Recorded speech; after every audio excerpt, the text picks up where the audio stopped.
Hi friends, നമ്മളിന്നൊരു പാവാടയിൽ വെക്കുന്ന ടെസലാണ് ചെയ്യുന്നത്. അതിനായിട്ട് 3 ഇഞ്ച് നീളവും 3 ഇഞ്ച് വീതിയുള്ള കുറച്ച് തുണി എടുത്തിട്ടുണ്ട്. അതുപോലെ തന്നെ ഇതുപോലത്തെ ത്രെഡ് എടുത്തിട്ടുണ്ട്. അത് 10 ഇഞ്ച് നീളമുള്ള ത്രെഡാണ് എടുത്തിരിക്കുന്നത്.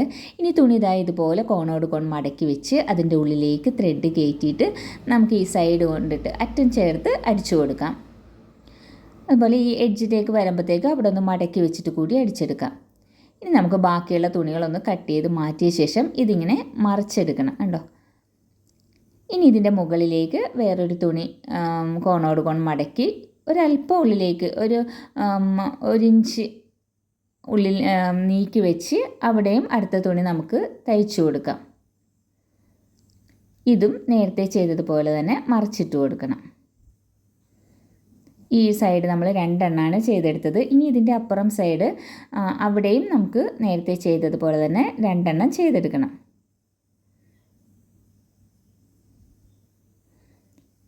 അതേ സെയിം തന്നെ കോണോട് കോൺ മടക്കി ഇതുപോലെ അറ്റം മടക്കി വെച്ച് നമുക്ക് തയ്ച്ചെടുക്കാം. 2 എണ്ണം ചെയ്തിട്ടുണ്ട്.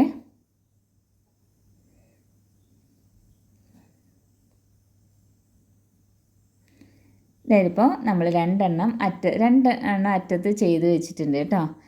ബാക്കിയുള്ള ത്രെഡൊക്കെ ഒന്ന് കട്ട് ചെയ്ത് മാറ്റിയിട്ടുണ്ട്. ഇനി അടുത്തതും ഇതുപോലെ ഒരു 10 ഇഞ്ച് നീളം തന്നെയുള്ളൊരു ത്രെഡ് എടുത്തിട്ട് നേരത്തെ ചെയ്തതുപോലെ തന്നെ കോണോട് കോൺ മടക്കി അറ്റം ഒന്ന് അടിച്ചു കൊടുക്കുകയാണ്. രണ്ടാമത്തെ ത്രെഡിൽ ഞാൻ ഓരോന്നേ വെച്ചിട്ടുള്ളൂ, 2 എണ്ണം വെച്ചിട്ടില്ല.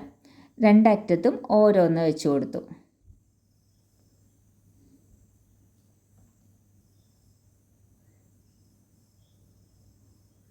ഇപ്പോൾ ഇതുപോലെയാണ് നമ്മൾ 2 എണ്ണം ചെയ്തെടുത്തത്.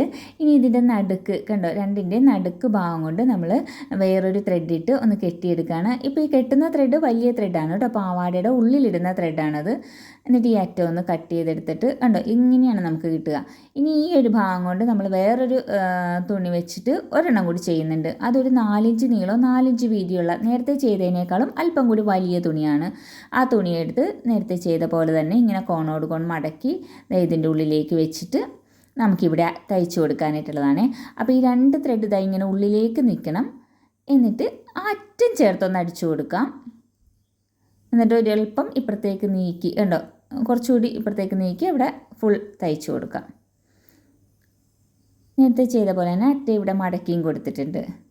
അതായത് ഇപ്പോൾ ആ ത്രെഡിൻ്റെ ടസലിൻ്റെ ഒരു സൈഡ് നമ്മൾ തയ്ച്ച് കഴിഞ്ഞിട്ടുണ്ട് കേട്ടോ. അതിൻ്റെ അറ്റത്ത് ആ ത്രെഡെല്ലാം കട്ട് ചെയ്ത് മാറ്റിയ ശേഷം നമുക്കിതൊന്ന് മറിച്ചെടുക്കാം. ഇതുപോലെയാണ് നമ്മൾ ചെയ്തെടുത്തിട്ടുള്ളത്. ഇതുപോലെ തന്നെ അപ്പുറം സൈഡ് നമുക്ക് ചെയ്തെടുക്കാം. ഇതുപോലാണ് ഈ ടസൽ ചെയ്തിരിക്കുന്നത്. ഈ സ്കേർട്ടിൻ്റെ അടിഭാഗത്തും ബ്ലൗസിനും എല്ലാം ഈ ഒരു കളറായത് കൊണ്ടിട്ട് ടസലും ഇത്രയും വലിയൊരു ടസലും കൂടി വരുമ്പോഴത്തേക്കും നല്ല ഭംഗിയാണ് ഈ പാവാട കാണാനായിട്ട്. നിങ്ങൾക്ക് വീഡിയോ ഇഷ്ടമായിട്ടുണ്ടെങ്കിൽ ഒന്ന് ട്രൈ ചെയ്ത് നോക്കണേ. താങ്ക്